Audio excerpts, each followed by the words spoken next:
목사로 살아가면서 많은 인생을 만나고 있습니다.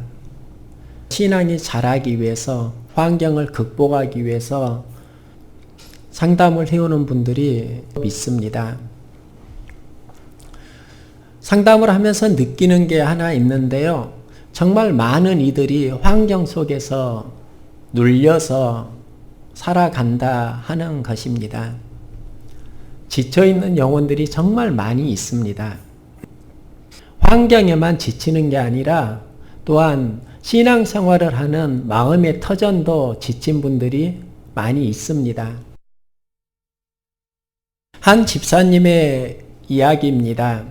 주일학교 교사로 수년을 섬기고 또 아이들이 크게 부흥을 하였습니다.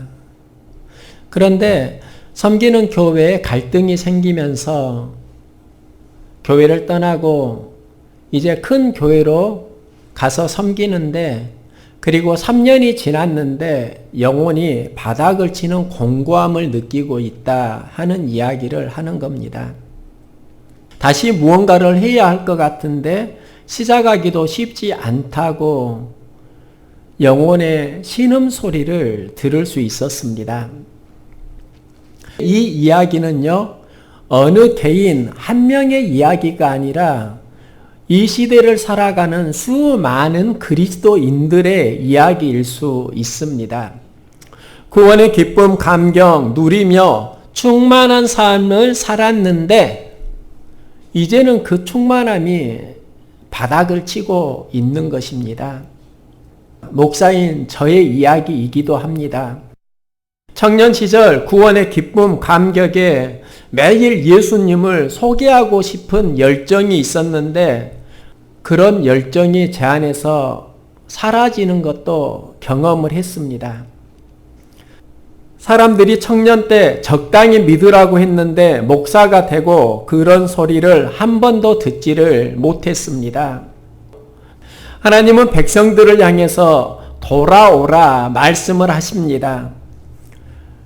그런데 돌아오라는 메시지는 예배를 떠난 이들을 향한 메시지가 아니라 예배는 드리고 하나님의 백성으로서 형식은 있는데 믿음의 열정을 잃어버린 하나님의 백성들을 향한 메시지이기도 합니다. 그리고 이 시대의 열정 회복은요, 우리를 향한 가장 간절한 주님의 마음이라고 할 수 있습니다. 여러분 안에 열정 회복하고 싶지 않으세요? 저 정말 열정 회복하고 싶어요. 그런데 짓눌리는 겁니다. 그러면 왜 내 안에 열정이 회복되지 않는 것일까? 그 이유가 무엇일까? 이런 질문을 해 보았습니다. 그러면서 어느 중세 수도원의 이야기가 떠오르는 겁니다. 수많은 사람들이 수도원에 수련을 하려고 모였습니다. 시간이 지나니까 수련 생활이 고달파집니다. 수련을 해야지 가구를 가지고 왔는데 서서히 그 가구가 흐려지고 환경은 힘들고 그러면서 수련원을 떠나기 시작합니다. 북적대던 수련원이 이제 한적한 수련원이 되어 가는 겁니다. 한 수련생이 수도원장에게 이런 불평을 이야기합니다. 원장님, 많은 수련생들이 떠나고 있는데 왜 그들을 잡지 않으십니까? 왜 그냥 보내십니까? 수도원장이 잠시 침묵한 이후에 이런 이야기를 합니다. 한 사냥꾼이 사냥개를 데리고 사냥을 갔는데 한 마리의 사냥개가 숲속에서 풀을 뜯고 있는 토끼 한 마리를 보았다네. 토끼를 본 사냥개는 짖으면서 뛰어가고 있지. 옆에 있던 사냥개들도 한 마리의 사냥개가 뛰기 시작하니까 무언가 있나 보다 덩달아서 뛰어가고 있지. 그런데 뛰다 보니까 가시밭길 진흙탕을 만난다네. 순간 내가 왜 뛰고 있지? 이런 생각을 하게 되지. 열심히 뛰어야 할 이유를 발견하지 못한 것이네. 그러면서 뛰던 사냥개들이 멈추고 흩어지고 있다네. 그런데 한 마리의 사냥개는 계속 뛰고 있지. 토끼를 보고 뛰기 때문이지. 그 사냥개가 토끼를 잡는다네. 그러면서 수련생에게 묻는 겁니다. 자네는 지금 무엇을 보고 달리고 있는가? 이 질문은 어려움을 만나서 열정을 잃어버린 그들을 향해서 묻는 질문입니다. 믿음의 선진들은 믿음의 주요 온전케 하시는 이인 예수를 바라보자 서로 격려하면서 신앙생활을 했습니다. 여러분은 예수 그리스도 바라보며 믿음의 경주를 하고 있습니까? 사도행전 19장에 보면은요, 예배소에 소동이 일어나고 수많은 사람들이 큰 소리로 외치면서 달려갑니다. 이 광경을 보고 주변에 있던 사람들도 무슨 일인가 하고 덩달아 달려갔습니다. 수많은 사람들이 광장에 모였습니다. 그런데 이때 성경은 어떻게 기록하냐면 모인 무리가 분란하여 태반이나 어찌하여 모였는지 알지 못하더라.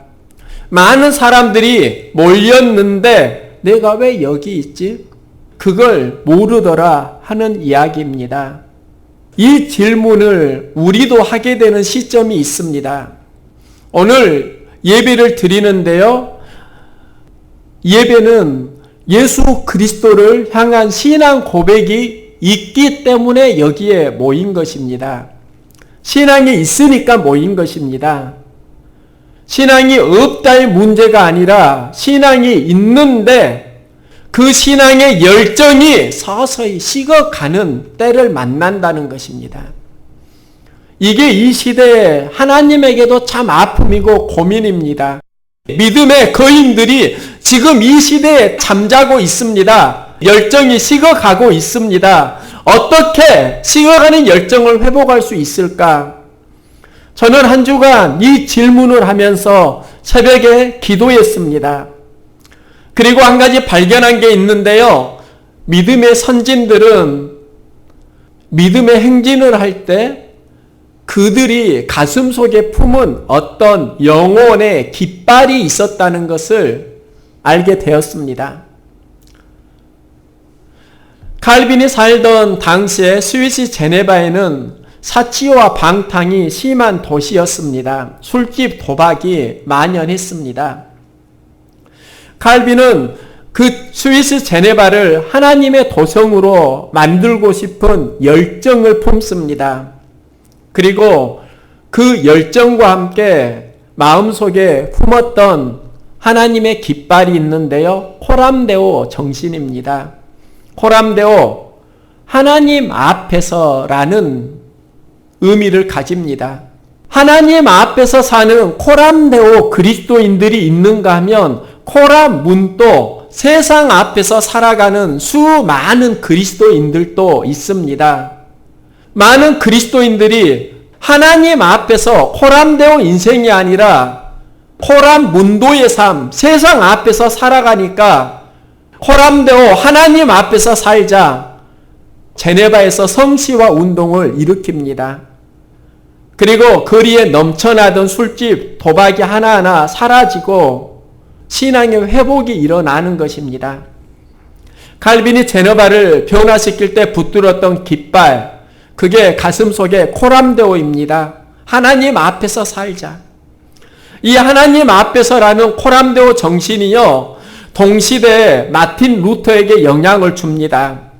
루터는 교황의 권위가 절대적인 문화 속에서 말씀의 권위를 강조합니다. 그리고 루터가 붙든 영혼의 깃발이 있습니다. 솔라 피데, 오직 믿음으로. 솔라 그라시아, 오직 은혜로. 솔라 스크립투라, 오직 성경으로. 오직 믿음, 오직 은혜, 오직 성경. 이 깃발이 개신교를 만드는 태동을 일으킵니다. 역사의 전환점을 보면 그 시대를 움직일 때마다 가슴속에 품었던 어떤 영혼의 깃발이 있었습니다. 현대 선교의 아버지로 불리는 윌리엄 캐리가 있습니다. 그가 인도로 떠나기 전에 고향 노팅햄에서 설교를 할 때 이 말을 합니다. 하나님으로부터 위대한 일을 기대하십시오. 하나님을 위해서 위대한 일을 시도하십시오. 하나님을 기대하고 위대한 일을 시도하라. 이 도전이 실은 수많은 그리스도인들 가슴에 지금도 전해지고 있습니다. 저도 교회 개척을 시작할 때 한 분이 문자를 보냈더라고요.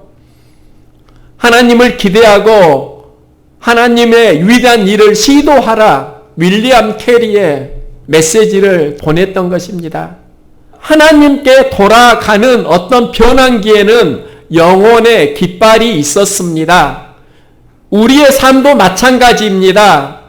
이 시대에 하나님을 향한 열정을 잃었다고 하면 내 가슴을 울릴 수 있는 어떤 깃발을 회복해야 합니다. 그래서 저는요, 한 주간 하나님 내 영혼에 품고 따를 수 있는 영혼의 깃발을 주십시오. 이런 기도를 참 많이 했습니다. 예수님이 가이사랴 빌립보 지방에서 제자들에게 두 가지 질문을 하십니다. 사람들이 나를 누구라고 하느냐? 또 하나는 너희는 나를 누구라고 하느냐? 가이사랴 빌립보는 로마 황제 아우구스투스가 헤롯에게 준 도시입니다. 헤롯은 로마 황제에게 이 도시를 얻으니까 이것을 기뻐하면서 신전을 대리석으로 웅장하게 짓습니다. 그리고 이 신전에서 하나님을 섬기는 게 아니라 황제를 숭배하고 수많은 미혹과 혼돈이 있었습니다. 물질주의가 절정에 달했습니다. 여기서 예수님이 베드로에게 하시는 질문이 사람들이 나를 누구라고 하느냐? 그때 사람들이 말합니다. 어떤 이는 세례 요한, 어떤 이는 엘리야, 어떤 이는 에레미야나 선지자 중에 하나이다. 그런데요, 예수님은 제자들에게 또다시 질문합니다. 그럼 너희는 나를 누구라고 하느냐? 이 질문을 하시는 것입니다. 즉 남들이 하는 이야기가 아니라 너희 안에 있는 이야기를 듣고 싶다 하는 것입니다. 이때 베드로가 주는 그리스도시요 살아계신 하나님의 아들이시니이다. 이 신앙 고백을 합니다. 예수님은 이 신앙 고백을 들으시고 베드로의 신앙 고백 위에 교회를 세우신다 말씀하십니다. 우리도 교회를 세우려고 하는데요. 교회를 세우려고 하면 이 시대에 붙들어야 하는 영혼의 깃발이 있습니다. 그 깃발이 바로 예수에 대한 분명한 신앙 고백입니다. 주는 그리스도시요 살아계신 하나님의 아들이시니이다. 이 고백 위에 우리 선운교회가 세워졌습니다. 그런데요, 그 뒤에 이야기를 보면 전혀 다른 이야기가 등장합니다. 예수님이 고난을 받고 죽임을 당하고 3일 만에 살아나야 하리라. 예수님이 신앙 고백을 받으신 이후에 십자가 사건을 이야기하십니다. 하나님은요, 우리의 신앙 고백을 통해서 교회를 세우시고 그 교회가 성장하기 위해서 연결시키는 게 있는데 바로 그게 십자가입니다. 그런데 베드로는 그것을 거부합니다. 예수를 붙들고 항변하여 이르되 주여 그리 마옵소서 이 일이 결코 주께 미치지 아니하리이다. 하나님은 신앙 고백을 통해서 우리가 성장하기를 원하시고 그 과정에서 십자가를 붙들고 교회를 온전히 세워가기를 원하는데 베드로는 교회를 세우는 그 출발점은 신앙 고백은 있는데 세워가는 그 과정에 동참하지 못하는 것입니다. 우리가 가지고 있는 함정이 하나 있습니다. 비전은 있고 꿈은 있는데 과정에 동참하기는 정말 힘들다는 것입니다. 하나님이 저에게 계속 주시는 마음이 정말 그렇습니다. 말은 하지요. 비전 있지요. 그런데 과정에 동참하기는 때로는 눈물이 있고요. 아픔이 있고요. 상처가 있는 겁니다. 그것을 감당하는 것을 하나님이 십자가 감당으로 말씀을 하시는 것이지요. 우리는 염려는 품고 십자가는 부인하면서 살아갑니다. 염려는 맡기고 십자가는 감당해야 하는데 염려를 주님께 맡기지 못하고요. 또 십자가는 감당하지 못하고 살아가니까 자라는 과정에 동참하지 못하는 것이지요. 신앙 고백이 교회를 성장시킨 게 아니라 신앙 고백이 십자가로 연결이 되어질 때 하나님의 나라가 힘을 얻어가는 것입니다. 구원은 받았지만 십자가는 피하고 싶은 베드로의 경향성은 이 시대 우리들의 경향성이기도 합니다.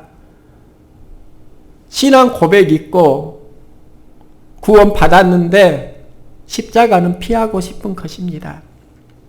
베드로의 신앙 고백을 보시고 주님이 하신 말씀이 있는데 이를 내게 알게 하리는 혈육이 아니요 하늘에 계신 내 아버지시니라. 하나님이 이 신앙 고백을 하도록 도우셨다는 것입니다.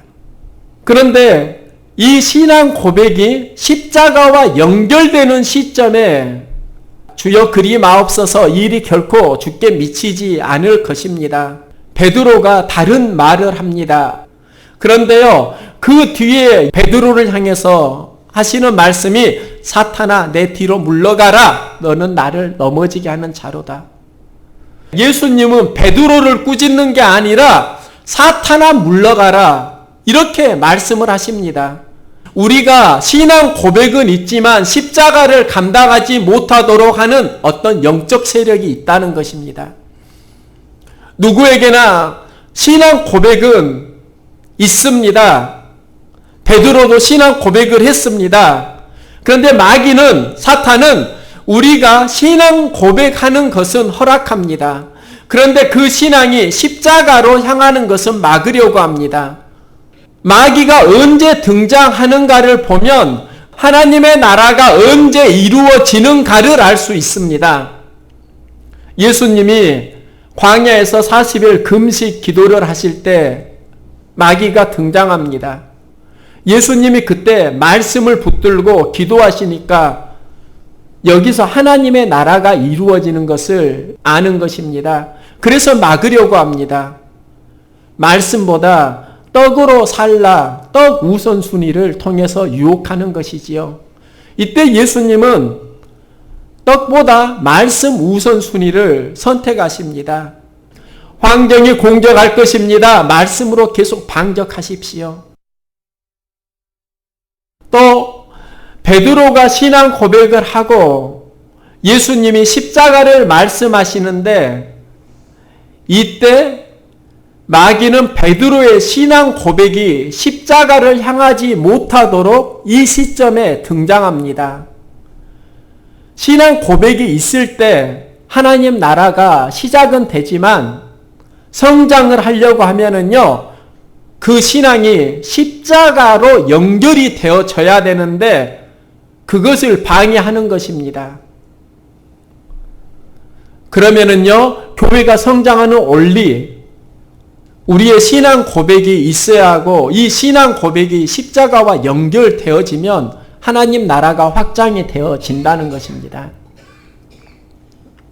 믿음의 선진들이 신앙 고백을 지켰습니다. 그런데 지금 우리는 초대교회와 무엇이 다른가 생각을 해보니까요. 믿음의 선진들은 생명을 걸고 신앙 고백을 지켰는데 그리고 그 신앙 고백에 열정이 있었는데 지금은 그 열정이 많이 사라지고 있습니다. 여러분 안에 신앙 고백이 있지요? 그럼 열정은 있으십니까? 이 시대에 열정 회복이야말로 우리를 향한 하나님의 간절한 마음이라고 할 수 있습니다. 로마의 큰 화재가 나면서 로마 시민들이 크게 분노하고 네로는 왕권이 위협받을 수 있겠다 두려움을 느낍니다. 그리고 로마 화재의 희생양으로 기독교인들이 불을 질렀다. 그들에게 누명을 씌우고 자기가 살기 위해서 기독교인들을 핍박하는 것입니다.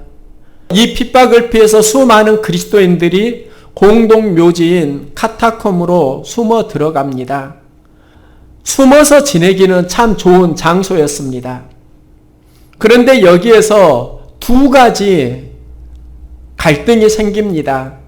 로마 제국에 자기가 그리스도인이라는 것을 숨겨야 했고 믿는 사람들끼리는 내가 그리스도인입니다. 이걸 알려야 했습니다. 그 암호가 바로 익투스입니다. 익투스는 물고기를 뜻하고요. 한 사람이 물고기의 반을 그리면 또 다른 사람이 그 물고기의 반을 완성하면서 나도 그리스도인입니다. 서로 신분을 확인했습니다. 카타콤 미로에서 그리스도인들이 예배를 드릴 때 장소를 알려주기 위해서 물고기를 그렸고 물고기 머리가 향하는 방향을 따라가면 예배 드리는 장소로 갈 수 있었습니다.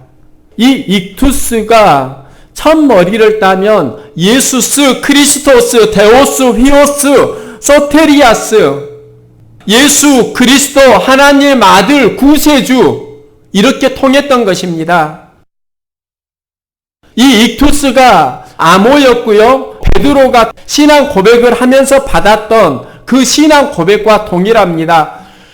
예수 그리스도 하나님의 아들 구세주. 초대교회 성도들이 익투스 신앙을 품은 것입니다. 익투스 신앙이 어디까지 나아가게 되는가?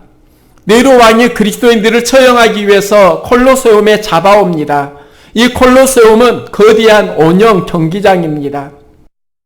그리스도인들을 여기에 모아두고 수많은 군중들이 지켜보는데요. 만일 황제가 손을 올리면 그리스도인들이 살아나지만 손을 내리면 굶주린 맹수들이 그리스도인들을 다 물어서 죽입니다. 생명의 위협을 받는 상황, 사느냐 죽느냐의 상황 속에서 수많은 그리스도인들이 실은 죽어갔습니다. 그런데 이때 믿음의 선진들이 외쳤던 비전이 빌립보서에 기록이 되어 있는데요.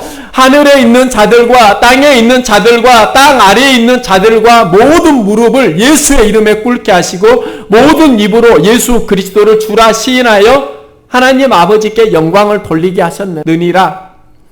이 비전이 실은 믿음의 선진들이 죽어가는 그 역사적 배경에서 나왔던 신앙 고백입니다.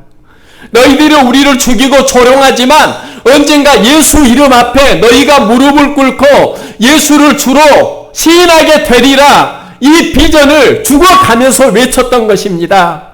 그리고 이 비전이 380년 데오도시우스 황제 때 현실화됩니다. 기독교를 핍박했던 로마 제국이 기독교를 국교로 선포하고 예수를 주로 고백하는 것입니다. 저는 말씀을 준비하면서요. 하나님, 내 안에 깃발을 주세요. 이런 기도를 참 많이 했습니다. 수많은 그리스도인들이 황정은 고백하지만 신앙 고백을 잃어가고 있습니다.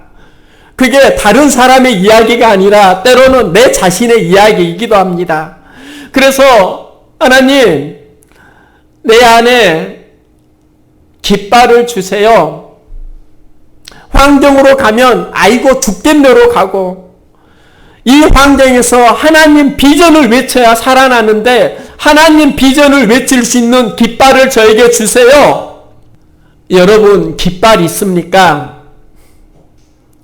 하나님 나라를 이루려고 하면 두 가지를 붙들어야 합니다. 하나는 신앙 고백. 우리 예수님을 향한 신앙 고백 다 있잖아요. 다른 하나는 십자가입니다. 신앙 고백이 십자가 현장으로 연결이 되어질 때 하나님의 교회는 힘을 얻습니다.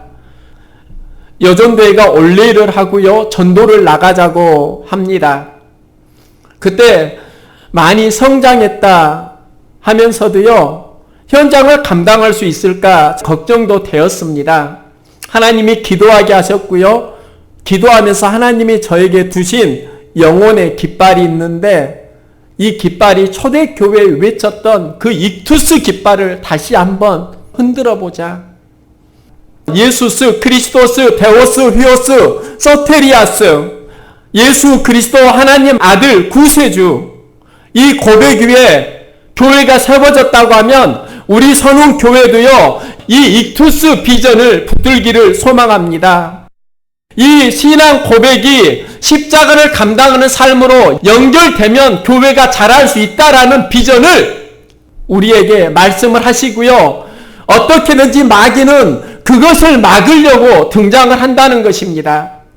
우리가 예수 그리스도 하나님의 아들 구세주 이 신앙 고백 위에 교회를 세웠습니다. 어떻게 자랄 수 있을까요? 예수스, 크리스토스, 데오스, 위오스, 소테리아스, 예수 그리스도 하나님의 아들 구세주 선포하는 것입니다. 우리 다 죽어요. 이왕 죽을 거 환경만 외치지 말고 하나님 비전 외치다가 죽으시기 바랍니다. 그러면 하나님이 살리십니다. 우리 외칩시다. 예수스 크리스토스, 데오스 비오스 소테리아스, 예수 그리스도 하나님 아들 구세주. 이 외침이 살아나고 열정이 살아나고 하나님 나라와 연결될 수 있기를 주의 이름으로 응원합니다.